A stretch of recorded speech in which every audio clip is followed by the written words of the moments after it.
वैवाहिक बंधन में बंध चुके लोगों की तमन्ना होती है कि उनके जीवन में खुशियां बरकरार रहें, फिर वो चाहे सुख शांति से जुड़ी हुई खुशियां हो या फिर धन संपत्ति से जुड़ी हुई हो। इन्हीं में से एक प्रमुख चीज है संतान, जिसके बिना शादीशुदा जीवन और पारिवारिक सुख अधूरा रहता है। लेकिन कई बार लोगों को इस सुख की प्राप्ति बहुत देर से होती है। दोस्तों, ज्योतिषों के अनुसार वैसे तो कई तरह के श्राप या योग बताए गए हैं, जिसके चलते पहले तो संतान नहीं होती है। संतान अगर हो भी जाए तो संतान को कष्ट होता है या संतान की मृत्यु भी हो सकती है। दोस्तों, पराशर संहिता में भी कुछ इसी तरह के श्रापों का वर्णन किया गया है। इन श्रापों के बारे में ज्योतिष क्या कहते हैं, चलिए जानते हैं। दोस्तों, आज इस वीडियो में हम उन्हीं श्रापों के विषय में जानेंगे जिनके कारण संतान की प्राप्ति नहीं होती है। इस जानकारी के लिए वीडियो में हमारे साथ अंत तक बने रहिएगा, जिससे कि आपको सही और सटीक जानकारी प्राप्त हो पाए। नमस्कार दोस्तों, राधे राधे। आपके हमारे चैनल ज्ञान शास्त्र में आप सभी का स्वागत है। दोस्तों, संतान की प्राप्ति हर दंपति का सुख होता है, हर दंपति की चाह होती है। लेकिन कोई दंपति ऐसे होते हैं जिन्हें चाह कर भी संतान सुख की प्राप्ति नहीं हो पाती। काफ़ी इलाजों के बाद भी उन्हें यह सुख नहीं मिल पाता। ऐसा कुछ कारणों से होता है जो कि हमारे पुराणों में बताए गए हैं। तो चलिए जानते हैं वो कौन से श्राप है जिनके कारण से दंपति को संतान सुख की प्राप्ति नहीं होती है। इसमें से पहला श्राप है सर्प श्राप। इस श्राप के प्रमुख 8 योग या प्रकार बताए गए हैं। ये योग राहु के कारण बनता है। इसके लिए नाग प्रतिमा बना करके विधि पूर्वक अगर पूजा की जाए और अंत में हवन करके दान दिया जाए तो इस श्राप का प्रभाव नष्ट हो जाता है और नागराज प्रसन्न होकर के कुल की वृद्धि करते हैं। दूसरा श्राप है पितृश्राप। पितृश्राप के कारण भी व्यक्तियों को संतान की प्राप्ति नहीं होती। कहते हैं कि अगर किसी व्यक्ति ने गत जन्म में अपने पिता की प्रति कोई अपराध किया हो तो उसे इस जन्म में संतान का कष्ट होता है, संतान की प्राप्ति नहीं होती। ये कुल मिलाकर 11 योग या दोष होते हैं। ये दोष या योग सूर्य से संबंधित हैं। इसके अलावा अष्टम स्थान में राहु या अष्टमेश राहु से पापाक्रांत हो तो इसको पितृदोष या पितर श्राप भी कहते हैं। दोस्तों, इस श्राप के मुक्ति के लिए आपको पितृ श्राद्ध करना चाहिए। दोस्तों, ज्योतिषों की मान्यता के अनुसार पंचमेश और चंद्रमा के संबंधों पर आधारित ये मातृ श्राप का योग बनता है। मंगल, शनि और राहु से बनने वाला ये कुल 13 प्रकार का योग है। गत जन्म में किसी व्यक्ति ने यदि माता को किसी भी प्रकार से कष्ट दिया है तो ये योग बनता है।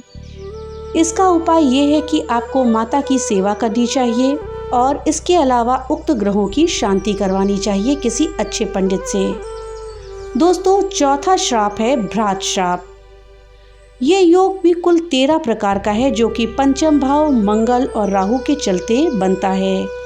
अगर किसी व्यक्ति ने गत जन्म में अपने भाई के प्रति कोई अपराध किया है तो ये श्राप बनता है। इसके उपाय के लिए हनुमान चालीसा का नित्य पाठ करना चाहिए, हरिवंश पुराण का श्रवण करना चाहिए, चांद्रायण का व्रत करें, पवित्र नदियों के किनारे शालिग्राम के सामने पीपल वृक्ष लगाएं और पूजन करें। दोस्तों, 5वां श्राप है मातुल श्राप। ये योग पंचम भाव में बुध, गुरु, मंगल और राहु के लग्न में शनि के चलते बनता है। इस योग में शनि बुध का विशेष योगदान होता है। कहा जाता है कि पिछले जन्म में व्यक्ति ने अपने मामा को किसी भी प्रकार से घोर कष्ट दिया होगा तो ये कुंडली में योग बनता है। इसके उपाय के लिए तालाब, बावड़ी, कुआं इत्यादि बनवाने का विधान है। उसे बनवाकर वहां भगवान विष्णु की मूर्ति स्थापित करें तो ऐसा करने से मातृ श्राप का असर ठीक हो जाता है। छठा श्राप है ब्रह्म श्राप।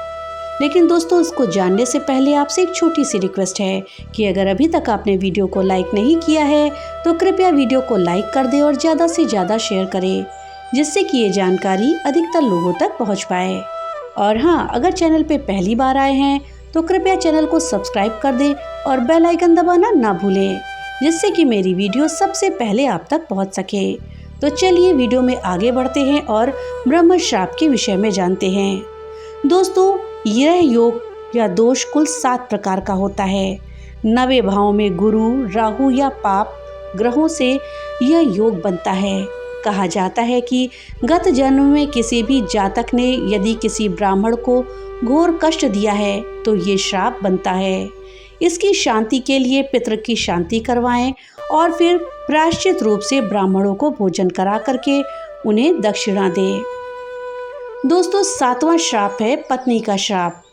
ये कुल 11 प्रकार का दोष या योग होता है जो कि सप्तम भाव में पाप ग्रहों के चलते बनता है। कहा जाता है कि अगर किसी जातक ने गत जन्म में अपनी पत्नी को मृत्यु तुल्य कष्ट दिया हो तो ये योग बनता है। इसके उपाय के लिए कन्याओं को भोजन कराना चाहिए और किसी कन्या का विवाह कराना चाहिए या विवाह में सहयोग करना चाहिए। दोस्तों, 8वां श्राप है प्रेत श्राप। इसमें कुल 9 योग बताए गए हैं। खासकर ये दोष सूर्य और 9वें भाव से संबंधित है। कहा जाता है कि जो व्यक्ति अपने पितरों का श्राद्ध नहीं करता है वो अगले जन्म में निसंतान हो जाता है। इस दोष के निवारण के लिए पितरों का श्राद्ध अवश्य करवाना चाहिए। दोस्तों, 9वां श्राप है ग्रह दोष। ये योग कई प्रकार का होता है। अगर बुध और शुक्र के दोष में संतान हानि हो रही है तो इसके लिए भगवान शंकर का पूजन, गुरु और चंद्र के दोष में संतान गोपाल का पाठ, यत्र और औषधि का सेवन, राहु के दोष से कन्यादान, सूर्य के दोष से भगवान विष्णु की आराधना, मंगल और शनि के दोष से षडंग शत्र रुद्रीय जाप कराने चाहिए। दोस्तों, इसके अलावा भी कुछ अनुष्ठान है जिनको करके आप संतान की प्राप्ति कर सकते हैं। इसमें पहला है गुरु को प्रसन्न करना। बृहस्पति की आराधना करना संतान की प्राप्ति का एक सरल उपाय है, क्योंकि गुरु के बलहीन होने से कई बार संतान का सुख प्राप्त नहीं होता। ऐसे में संतान की प्राप्ति का मुख्य कारक गुरु यानी बृहस्पति ग्रह के प्रभाव को मजबूत करने और बढ़ाने के लिए उसका पूजन करें। वैसे गुरुवार के दिन गुड़ का दान करने से भी संतान सुख की प्राप्ति होती है। इसके अलावा गुरुवार के दिन गरीबों में गुड़ बांटें। गुरु ग्रह को शक्तिशाली बनाने के लिए आपको कुछ मंत्रों का जाप भी करना चाहिए। दोस्तों, इसके अलावा संतान की प्राप्ति के उपाय में संतान गोपाल अर्थात बाल गोपाल की पूजा भी श्रेष्ठ उपाय है। बाल गोपाल भगवान श्री कृष्ण के बचपन का रूप है। उनकी पूजा करने से आपकी सभी समस्याएं और बाधाएं दूर हो जाती हैं और आपकी गोद जल्दी भर जाती है। संतान गोपाल पूजा विवाहित जोड़ों यानी कि पति पत्नी दोनों को व उनके परिवार के सदस्यों को मिलकर करनी चाहिए। संतान की प्राप्ति के लिए गोपाल मंत्र ओम श्रीं ह्रीं क्लीं ग्लौं देवकी सुत गोविंद वासुदेव जगतपते देहि मे तनयम कृष्ण त्वामहं शरणं गतः का जाप करें।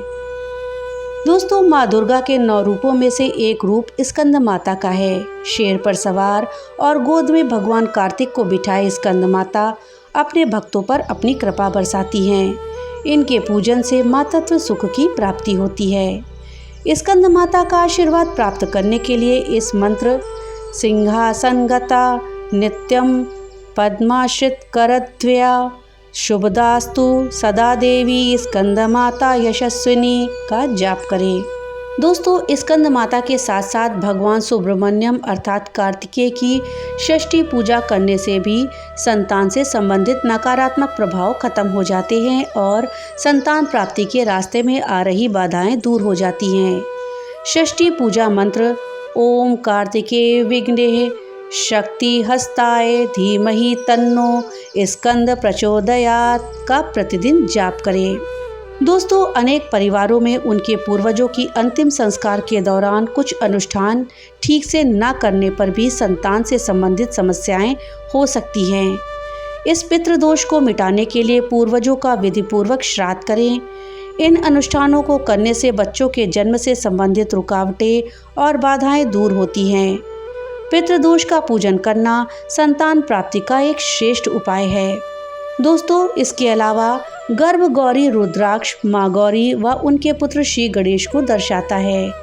गौरी शंकर रुद्राक्ष की तरह ही गर्भ गौरी रुद्राक्ष के भी 2 भाग होते हैं।